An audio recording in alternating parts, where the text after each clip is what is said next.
पूरे पुरी में ढूंढा, कहाँ है लक्ष्मी जी। लक्ष्मी जी उसी कन्या के घर में थी, उसी घर में थी जहां देख करके बलराम जी को हीन भावना आ गई थी। बलराम जी लेके गए, लाला यही घर में बैठी जब मैंने देखी काई।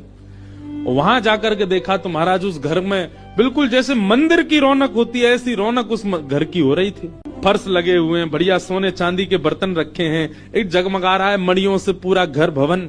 और बाहर बैठ करके उस महिला के जिसके ऊपर कृपा की थी लक्ष्मी, उसके बालक भर भर के सामग्री दे रहे हैं लोगों को, भोजन की सामग्री, वस्त्र ले जाओ, ये ले जाओ, कोई गरीब कन्या के जाओ, सोने की मोहर ले जाओ। लक्ष्मी जी बैठी है घर में।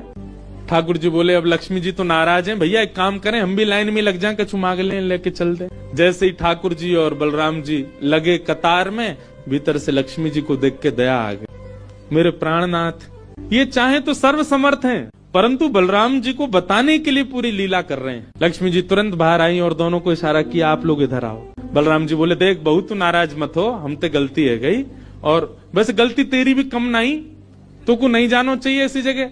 लक्ष्मी जी बोली, दाऊ दादा, ठाकुर जी वे किसी भी भक्त पर कृपा करने जा सकते हैं, वहां पर जात पात नहीं देखी जाती, वहां पर ये नहीं देखा जाता कि भजने वाला कौन है, ब्राह्मण है, क्षत्रिय, वैश्य कौन है, सब पर वो अनुग्रह कर सकते हैं, तो फिर हमारे ऊपर इतनी रोक टोक क्यों।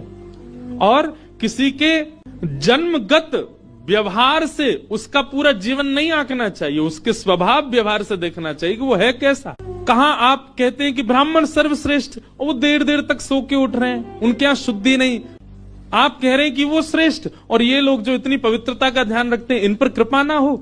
हमारे अनुसार तो जो अपने कर्म से शुद्ध है वो शुद्ध है। बलराम जी और ठाकुर जी दोनों मान गए, जैसी आपकी इच्छा। बोले, नहीं, आज के बाद हम आपसे एक नियम चाहते हैं। क्या? बोले, श्री जगन्नाथपुरी में नियम कर दीजिए। बोले, क्या? जिस महाप्रसाद को ब्राह्मण पाएगा उसी महाप्रसाद को शूद्र भी पाएगा, दोनों को समान फल मिलेगा। अन्य तीर्थों में तो बहुत साधन करने पड़ेंगे, पर पुरी में आकर के कोई एक दिन का भी यदि महाप्रसाद का पाले तो उसको सर्व साधनों का फल प्राप्त हो जाए।